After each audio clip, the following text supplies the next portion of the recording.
So నాకు చాలా హ్యాపీగా అనిపిస్తుంది ఈ సినిమాలో ఇంత జర్నీ చేసినందుకు. 6 months అని చెప్పి 2 years అయింది అని చెప్తున్నారు. ఇంకో 10 years అయినా కూడా I will be very happy and proud to be part of this film andi. So there is no regrets at all. Thank you very much sir. And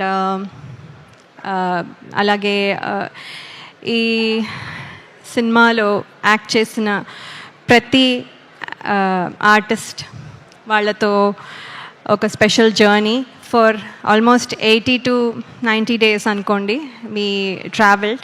So everyone చాలా special and all the technicians that are behind the camera వాళ్ళకి పేరు పేరున ఈ సినిమాకి contribute చేసింది ఎంతో మనం చూస్తున్నాం. ఇది మాటల్లో చెప్పలేను, ఒక పర్సన్కి అట్రిబ్యూట్ చేయలేను. కాబట్టి ప్రతి టెక్నీషియన్కి పేరు పేరున నా కంగ్రాచులేషన్స్ అండ్ ధన్యవాదాలు. ఇక్కడ వరకు ఇంత బాగా వచ్చిందంటే మీ కృషి చాలా ఉంది.